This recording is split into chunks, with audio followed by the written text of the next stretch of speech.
Excuse me, Carrie? Carrie? Why aren't you at your desk? I have an urgent task for you and you are out of office. This is unbelievable. Huh? Oh, this is Linda from sales? How are you doing, Linda? Get back here as soon as you can. It's almost COB. Why are you slacking off? You're 7 years older than me. It's embarrassing. Sorry, I'm out shopping right now. Huh? Shopping? We're having a barbecue tomorrow at the office. We're buying food for it. Oh, the barbecue that Mark is hosting. The big boss, huh? I like him. He's good looking, only 32, and he's a nice guy who treats his employees well. I wonder if he has a girlfriend. Hey, what do you think? Hey, Linda, I thought you had something urgent for me. Huh? Oh, that's right. I should be back in about 30 minutes. Please leave a memo with the necessary information on my desk. If there is anything I don't understand, I will ask. Got it. Linda, where are you? The deadline for the task you left me is today. Yep, that's why I said it was urgent. It looks like something that could have been handled a month ago. Why are we doing it now? There's a lot going on over here. The only reason that you can put food on the table is the sales department's hard work. Don't argue with me, just get it done.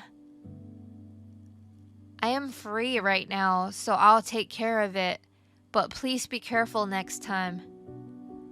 Yes, of course. Speaking of which, have you finished shopping for tomorrow's barbecue yet? What? Yes, I did. I'm in the middle of putting the items in the fridge right now, but I have other employees working on it. I'm looking forward to tomorrow. Hey, I heard you're free to wear whatever you want, so I'm thinking of wearing a cute dress to win Mark's heart. What about you, Carrie? It's a barbecue, so I think I'll wear something that's easy to move around in and won't get dirty. Lol. I guess that's all office workers know how to wear anyways. Especially basic old ladies like you. Lol. JK. I'm done. I hope so. Anyways, I'm gonna go finish up our task. Leave the printout on my desk when you're done. Oh no, Carrie. I don't care that you're a basic old lady. What's with the jeans? You, John Fitzgerald Kennedy, do solemnly swear I, John Fitzgerald Kennedy, do solemnly swear that you will faithfully execute the office of President of the United States that I will faithfully execute the office of President of the United States and will, to the best of your ability, and will, to the best of my ability, preserve, protect, and defend the Constitution of the United States. preserve, protect, and defend the Constitution of the United States. So help you God. So help me God.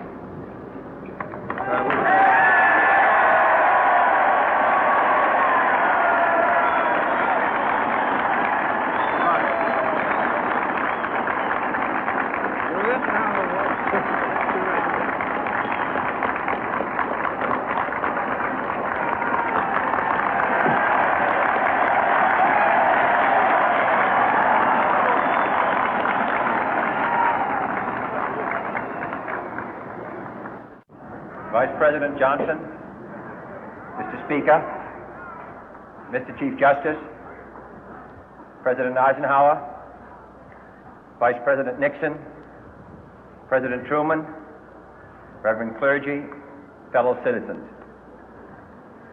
We observe today not a victory of party, but a celebration of freedom, symbolizing an end as well as a beginning, signifying renewal as well as change. For I have sworn before you and Almighty God the same solemn oath our forebears prescribed nearly a century and 3/4 ago.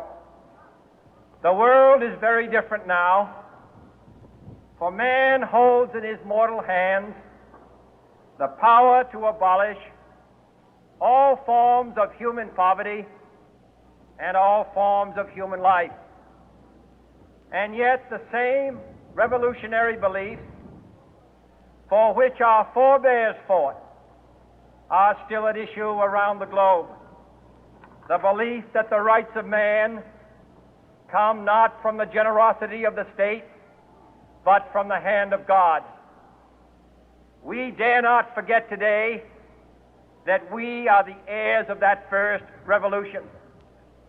Let the word go forth from this time and place to friend and foe alike that the torch has been passed to a new generation of Americans born in this century, tempered by war, disciplined by a hard and bitter peace, proud of our ancient heritage, and unwilling to witness or permit the slow undoing of those human rights to which this nation has always been committed and to which we are committed today at home and around the world.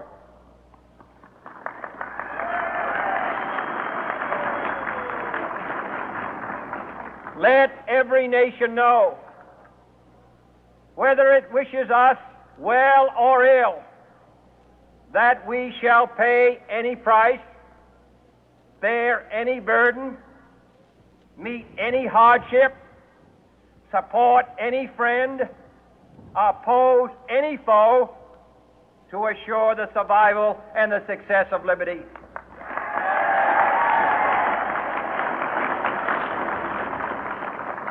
This much we pledge and more. To those old allies whose cultural and spiritual origins we share, we pledge the loyalty of faithful friends. United, there is little we cannot do in a host of cooperative ventures. Divided, there is little we can do, for we dare not meet a powerful challenge at odds and split asunder. To those new states whom we welcome to the ranks of the free, we pledge our word that one form of colonial control shall not have passed away, merely to be replaced by a far more iron tyranny. We shall not always expect to find them supporting our view, but we shall always hope to find them strongly supporting their own freedom, and to remember that in the past, those who foolishly sought power by riding the back of the tiger ended up inside.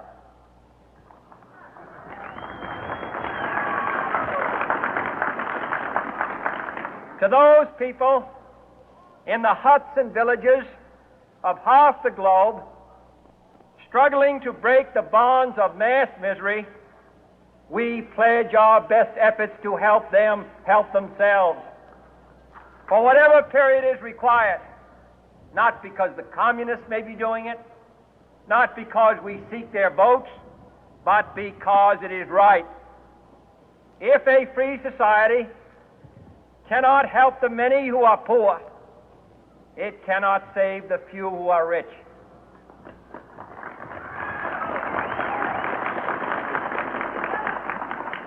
To our sister republics south of our border, we offer a special pledge to convert our good words into good deeds, in a new alliance for progress, to assist free men and free governments in casting off the chains of poverty. But this peaceful revolution of hope cannot become the prey of hostile powers.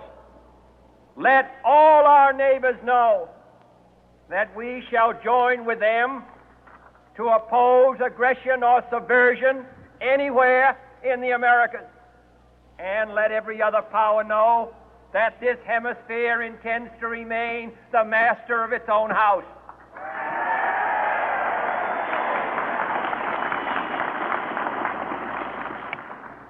To that World Assembly of Sovereign States, the United Nations, our last best hope, in an age where the instruments of war have far outpaced the instruments of peace, we renew our pledge of support to prevent it from becoming merely a forum for invective, to strengthen its shield of the new and the weak, and to enlarge the area in which its writ may run. Finally, to those nations who would make themselves our adversary, we offer not a pledge, but a request that both sides begin anew the quest for peace. Before the dark powers of destruction, unleashed by science, engulf all humanity in planned or accidental self-destruction, we dare not tempt them with weakness, for only when our arms are sufficient beyond doubt can we be certain beyond doubt that they will never be employed. But neither can two great and powerful groups of nations take comfort from our present course, both sides overburdened by the cost of modern weapons, both rightly alarmed by the steady spread of the deadly atom, yet both racing to alter that uncertain balance of terror that stays the hand of mankind's final war. So let us begin anew, remembering on both sides that civility is not a sign of weakness, and sincerity is always subject to proof. Let us never negotiate out of fear, but let us never fear to negotiate.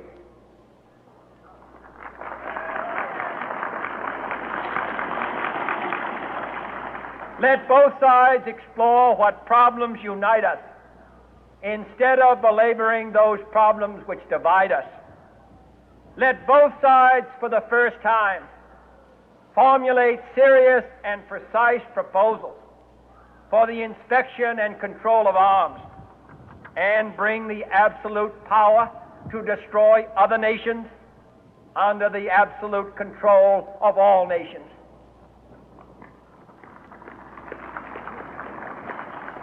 Let both sides seek to invoke the wonders of science instead of its terrors. Together, let us explore the stars, conquer the deserts, eradicate disease, tap the ocean depths, and encourage the arts and commerce. Let both sides unite to heed in all corners of the earth the command of Isaiah to undo the heavy burden and let the oppressed go free. And if a beachhead of cooperation may push back the jungle of suspicion, let both sides join in creating a new endeavor, not a new balance of power, but a new world of law, where the strong are just and the weak secure and the peace preserved. All this will not be finished in the first 100 days, nor will it be finished in the first 1,000 days, nor in the life of this administration, nor even perhaps in our lifetime on this planet. But let us begin.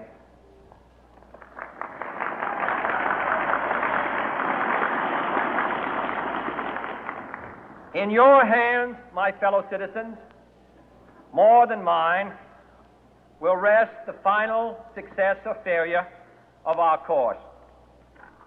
Since this country was founded, each generation of Americans has been summoned to give testimony to its national loyalty. The graves of young Americans who answered the call to service surround the globe. Now the trumpet summons us again, not as a call to bear arms, though arms we need, not as a call to battle, though in battle we are, but a call to bear the burden of a long twilight struggle, year in and year out, rejoicing in hope, patient in tribulation, a struggle against the common enemies of man, tyranny, poverty, disease, and war itself. Can we forge against these enemies a grand and global alliance, north and south, east and west, that can assure a more fruitful life for all mankind? Will you join in that historic effort?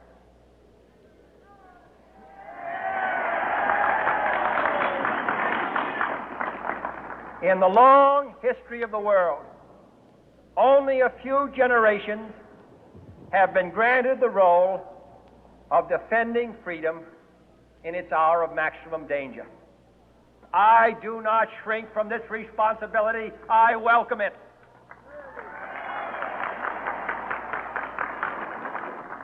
I do not believe that any of us would exchange places with any other people or any other generation.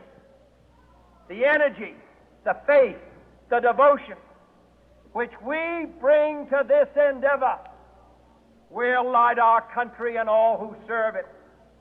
And the glow from that fire can truly light the world. And so, my fellow Americans, ask not what your country can do for you. Ask what you can do for your country.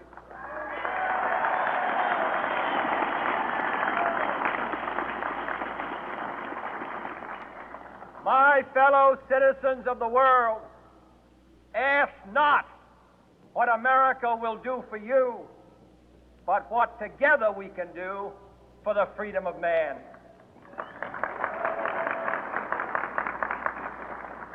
Finally, whether you are citizens of America or citizens of the world, ask of us here the same high standards of strength and sacrifice which we ask of you.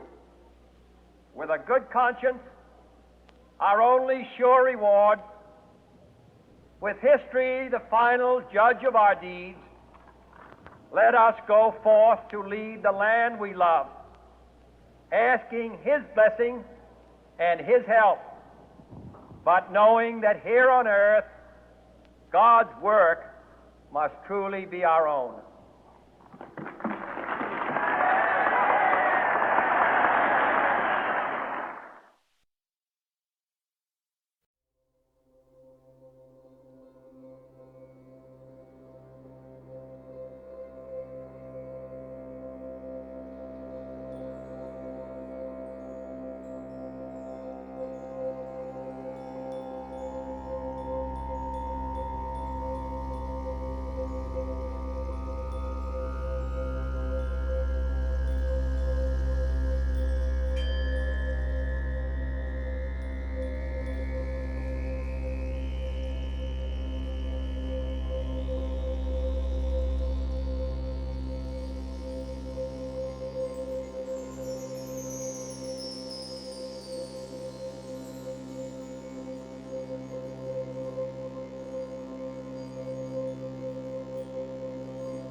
Naomi, do you know that stupid bitch?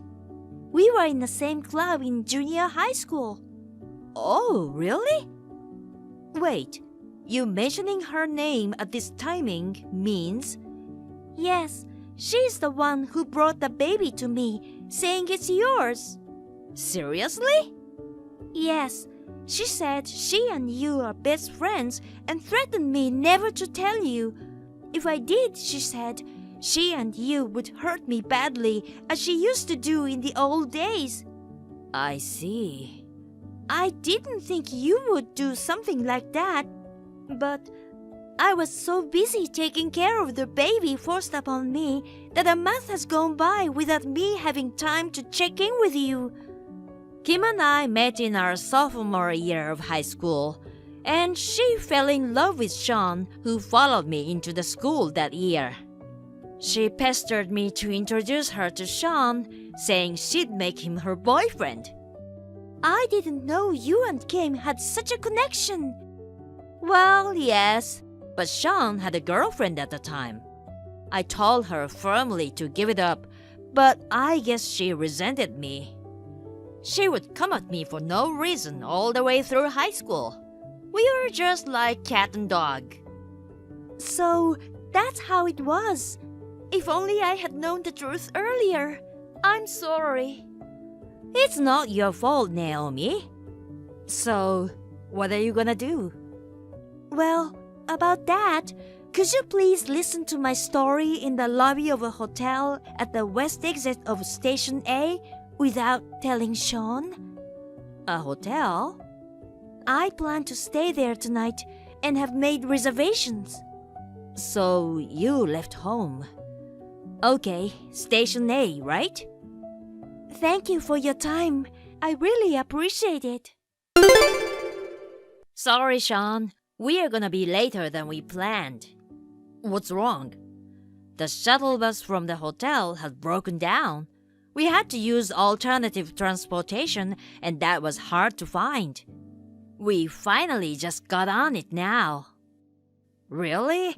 Actually, things are a bit hectic over here, too. Naomi and the baby have disappeared. Disappeared? I think they're around there somewhere.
Oka on the photo. It was a good lesson, wasn't it? Let's talk about the lesson fee later. Of course you'll come, right? If you don't show up, I'll tell your parents about your sugar dating. Better not run away. After that, I received many messages from both Nathan and Anna. I didn't want to see any unsightly excuses from the thief duo, so I ignored all of them. It was the middle of the night, but I simply packed up my belongings and went back to my parents' house. A few days later, Nathan, Anna, their parents, and I gathered for a meeting. When I laid out the evidence of the affair and told them about the bag, ring, etc., their parents turned pale and prostrated themselves. I felt sorry for them. The engagement was broken. I demanded a total of $20,000 in compensation from Nathan and Anna. The parents paid, and they were to be paid back from Nathan and Anna later. Nathan and Anna cried and begged, but in the end, their parents dragged them away. After that, both Nathan and Anna were cut off their relationship with their parents, and their friends and co-workers found out about the incident. Everyone turned their back on them, and they were totally isolated. The two of them are cursing each other and living in tears. I hope that they will regret like hell fooling around with me. I am planning to go on a trip with the money I received. It's better to spend easy money as soon as possible, right? Maybe I'll meet someone wonderful on my trip. I'm looking forward to it now. Janet, are you ready to go to hell? Susan, what have you been doing all this time? You suddenly left our parents' house, and I haven't heard from you for 2 years. I mean, what the hell are you talking about? What have I been doing for the last 2 years? Of course, I've been preparing to take revenge on you. What? Revenge on me? That's right. I just don't hate you. I hate our mother and father, too. Don't tell me you've forgotten what you did to me 2 years ago. Our mother tricked me, made it sound like you and my baby didn't exist, and how much that hurt me. Wait a minute. What are you talking about? I really don't get it. You got remarried, didn't you? What? No, I didn't. Oh dear, you shouldn't lie. I know exactly what you did. Because I stole your husband again. What? Actually, I'm on an overseas trip with that husband of yours. Huh? The guys you choose fall for me easily. This time, I'm gonna become a wife of a rich man. I'm telling you, I didn't remarry. I warned you not to lie, didn't I? You got robbed again, so you're screwed. Hey, why are you so obsessed with me? Besides, going out of your way to target married men. I'm not purposely going after married men. When I see them as your husband, I just want to take them away from you. Huh? 2 years ago, I was about to divorce my first husband, and our marriage wasn't going well. And you are a housewife in a big house, and you spend every day with a look of happiness on your face. Just seeing you like that disgusted me. So I decided to take your place. Is that why you took away my husband, Bob? Just for that? Just for that? That's more than enough reason for me. And that's not all. Ever since I was a child, my parents hated me. They always favored you over me.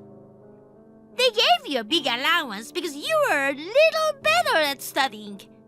You even went to a good university. I haven't gotten any allowance since I was a kid, and they didn't buy me anything. They didn't even let me go to college. So I had to start working after high school. As a result, you got to meet your well-educated and rich husband in college, but I could only marry a low-income, low-educated, abusive husband. You know, we had a family meeting about that 2 years ago, and I explained it to you, didn't I? When we were kids, I earned my allowance by helping with the dishes or something. You did nothing. Our parents got ready for your college tuition too. You skipped school, and your practice exams were so bad that you gave up and refused to apply. It's your fault that you didn't get into any college. Our parents gave us an equal chance. You abandoned it, and now you're in the situation you're in, and you're taking it out on your family. Besides, your father is now... Shut up! You've been spoiled so much you don't understand. That's why I took your husband away from you to torture you. And yet, I was interrupted by an evil old woman who abandoned her only son to protect her daughter-in-law. You mean my mother-in-law? Yes, that's right. If that woman wasn't around, I would be a comfortable wife of a rich company president now. My parents wouldn't cover for me either, so I left home. For the past 2 years, I've been in the depth of poverty and unhappiness. They told me they wouldn't let me see my kids anymore just because I didn't pay my child support on time. I mean, Didn't you and Bob officially get married? We did, but he cheated on me after 6 months and we broke up right away. That's why I'm all alone now. I feel like you deserved it. Shut up! You don't understand what I'm going through. Yeah, you're right, I don't. Why did you blame Mom and Dad and myself for your failed marriage? Why don't you reflect on yourself and live a decent life? I will when my revenge is over. But after that, I'll say goodbye to my life of poverty. Your second husband is rich again, and I'm the one who took him away from you again. I told you I hadn't remarried. Of course you did. You're so good at this, aren't you? Your mother-in-law was like a savior for you, and now you've betrayed her. What? I would never betray my mother-in-law. She's like a real mother to me now. How could I betray such a wonderful person? And yet you wear a mask to deceive and flatter her. You're funny, you know that? You seem to enjoy looking down on me, but in the end, you're just another black-hearted bitch. I'm going to put you through hell, so get ready for it. I don't know what you think you're doing, but it doesn't hurt me to keep hearing stories that I didn't do. Huh? I'll give you a word of advice. What you're doing is nothing but purely out of resentment. Also, you're so mistaken that you're completely off. I suggest you calm down and take a look at your situation. Thanks for the useless advice. I've decided that I won't fail this time. So, there's no problem. That's why. Because I took your husband away again. This time, I'm gonna be a rich wife and make up with my parents who have cut ties with me. I keep telling you, I didn't remarry. I'm going back home in a week. You better get ready to be a divorcee again. We are in trouble. Susan, who has been out of sight for 2 years, has finally shown up. What? She is still alive? And she looked just fine. She hasn't changed at all and was sarcastic. She declared war on me again. Yes? Declare war? Well, do you have a boyfriend? No, I'm not seeing anyone or even liking anyone. But she is saying she stole him again. Yes. What's that? Yes, I don't know either. I was certain she thought I had remarried. That she would take my husband once again and revenge what I did to her 2 years ago. I don't know what to say. I've always thought she was a crazy woman, but I wonder if she's finally lost her cognitive abilities as well. I told her I had never remarried, but she wouldn't listen to me at all. And then, she is currently traveling abroad with someone whom she thinks married me. They're coming back in a week. Oh well, at least we won't get hurt until then. But still... Oh my God, really? That predatory bitch! I can't believe she's still obsessed with you. It really pisses me off. Ellen, thank you so much for being angry on my behalf. What are you talking about? We adopted you and we're family. Of course I worry about my daughter. Yes, thank you very much. Anyway, since she's showed up, we'll have to figure out a way to deal with her. I don't know how she's going to revenge. We have to teach her a lesson that it's us who really want to take revenge. 2 years ago, she suddenly disappeared, and we are not happy about it. You just take it easy, okay? Yes, I'll do that. Susan, our mother is in critical condition. Huh? I don't know where you are right now, but you need to come to the city hospital right away. I'm out of the state right now, and my mother-in-law is rushing to the hospital instead. Oh, that's what you mean. Huh? Hey, you know that? I think your mother-in-law knows you're betraying her. You're being set up by your mother-in-law. What? What do you mean? I'm telling you. You stole her husband and now I'm stealing him from you. In other words, your mother-in-law considers both of us as her enemies. That's why she's deceiving you. If you go to the hospital, you'll get stabbed. Wait a minute. Are you trying to say that I remarried my father-in-law? That's what I'm saying. I think your mother-in-law finally realized that she got divorced without her knowledge and her husband remarried to his daughter-in-law, who she never thought he would. What are you saying? Don't you know that it's legally impossible in the first place? Huh? My father-in-law also said he's going to leave work early and rush to the hospital. There's absolutely no way what you're talking about happened. Another lie. That father-in-law is on an overseas trip with me right now. Well, anyway, our mother is in critical condition. She's been telling me for a while that she misses you, even though you think you cut ties with her. So you have to cut your trip short and get back home as soon as possible. When your father was... I don't believe that.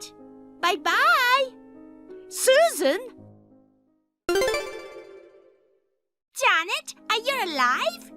You didn't get stabbed by that evil old woman and die, did you? I'm back home now. He wants to marry me soon, you know. So please make up your mind to divorce him as soon as possible. His family's inheritance will be mine now. You're still a scab, Susan. Huh? You can't mean... Yes, as you can imagine, it's me, Ellen. Wait, why? You don't seem to believe Janet at all. I thought I should tell you. You're still taking her side after she betrayed you? What are you talking about? She didn't betray me. She gets along with my husband as well as ever. What are you talking about? Your ex-husband is sitting next to me now. Janet's husband is mine. In other words, your ex-husband is mine too. Huh? You're so frustrated you can't say anything. Poor old woman. No, I was just stunned. You stupidly misunderstood the situation. The guy you're with is my husband's twin brother. That is, my brother-in-law. What? We haven't seen each other for about a year since we moved to another part of the country. Huh? Twin brother? Brother-in-law? What do you mean moved? What about that house that Bob used to live? My brother-in-law and his wife live there now. What? His wife's name is on the lease. His wife? By the way, she runs a beauty clinic, so even though she's in her late 40s, she looks like she's in her 30s. And coincidentally, she and Janet have a very similar vibe. Well, let me guess a little. You had an affair with my brother-in-law about a year ago, right? But neither we nor Janet have been in the vicinity of that house for a year. You must be kidding. That means you mistook my husband's twin brother-in-law and his wife as Janet. Is that right? Well, then I took the wrong person? That's what it means. No way! Also, his wife knows you are having an affair with him. What? While you two were taking a leisurely trip abroad, I heard she had hired a very good lawyer. Lawyer? My brother-in-law just came home and she slapped him with a demand for alimony and divorce papers. That's already happened? Of course, she's going to demand alimony from you as well. You better brace yourself. That's fine. I'll have him pay for me. I'm sure he has money if he's one of your family members. He's the eldest son, so I'm sure he inherited a lot of money. No, he didn't. My brother-in-law is unemployed. He did get an inheritance from his father, but I'm sure it's already been used up. I think it's more likely that he's in debt. What? When he was younger, he started his own company because he admired his father, who was a businessman. But he was a catastrophically inept manager. He should have just given up before the losses mounted. He wanted to impress his wife, who had a talent for running a business, so he tried to rebuild the company by pouring all of his inheritance into it. He failed and went bankrupt with huge debt. Oh! By then, his wife's beauty clinic had already taken off, so he lost all motivation to work. He's been a pimp ever since. What? But she takes the action quickly. She has already found a place for him to live and work, and he's gonna get picked up tomorrow. She knows what she's doing. Wait a minute. Don't tell me he's been paying for all those dates and overseas trip from... It looks like he's been using his wife's money without permission. No way! Oh, yeah. Tens of thousands of dollars he spent on you. They're gonna calculate it and charge it along with the alimony. I hope you'll repay them. Huh? And this is the most important part. Janet will also demand alimony from you. Huh? Now? If it's been less than 3 years since she found out about the affair, she can file a claim for alimony. What? What's that? How much will they charge me in total? Well, let's see. I think it'll be $200,000 in total. $200,000? That's so unfair! Yes, of course. I'm charging my son too. What? He asked Janet to get back with him 2 months ago. Of course she refused. He just paid for alimony and child support for the 2 kids in one lump sum. You're evil! Whatever you say. You did a terrible thing to my daughter-in-law, and you deserve it. What? Why? If I knew that it would turn out like this, I wouldn't have done anything. And then, we are in the middle of your mother's funeral. What? I mean, it's already been 2 hours. Your mother should have been cremated by now. Wait a minute! No way! Was that true too? Didn't you get a call from Janet informing you of her critical condition? She did, but I thought you were lying to set us up. That's why you didn't come. Your mother heard that you had come back. She said she wanted to talk to you again.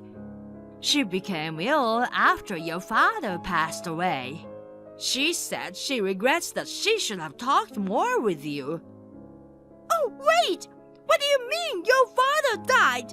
What did that mean? After you disappeared 2 years ago, he felt responsible for raising an irresponsible daughter, and he fell ill. He passed away just like that. You're kidding! Then, your mother also became mentally and physically ill and started taking it out on Janet. After discussing it, we decided to adopt Janet into our family. Over the next 2 years, your mother gradually got better. I'm so sorry to hear that she had a sudden change in health and passed away. Wait, so my father's inheritance will be mine, right? Janet is no longer my father's child. All of it will be mine, right? Well, I'm not rich like you guys, but I can inherit $20,000 or $30,000, right? That's right. There was about $50,000 in deposit alone. $50,000! Yes! That's all to be donated according to the will. Huh? Donation? Why? If you had rushed to your mother's sickbed, you would have inherited it. Not only did you not show up, you assumed it was a lie from the start and didn't even worry about it. Your mother was disappointed when she found out. She decided to donate the money and put it to good use instead of giving it to you. Oh no! It's my money! She shouldn't have done it without asking me! Well then, that's all I heard. Wait a minute! What is this? Am I going to have to live in poverty and take on debt again? And my parents are gone! I thought being rich would make them forgive me for everything! I just want to be happy. You can't become happy at the expense of someone else's happiness. Huh? If you don't understand, think until you do. You must realize it yourself. Now, if you'll excuse me. I don't understand. What is it? Tell me why I can't be happy. That night, Susan came running into my parents' house where everyone gathered for the funeral. Thinking she was going to apologize for everything she did, she screamed, "Give me back my $50,000! Of course, they kicked her out of the house, and her relatives and friends made up their minds to cut ties with her. I, unfortunately, could not make it to my mother's last moment, but my mother-in-law and father-in-law took care of her, and they explained everything to Susan. Susan, who was burdened with $200,000 in debt, seemed to plan to disappear again. She was caught by my father-in-law's twin brother, who was also in debt and unemployed, and she reluctantly started living with him. However, the man, who is used to having a lifestyle as a pimp, has Susan earn money at nightclub while he himself remains unemployed. Since he is home all the time, he only monitors her closely, and Susan says she can't escape even if she wanted to. Thank you for watching. Please rate the video and subscribe to our channel. See you in the next video.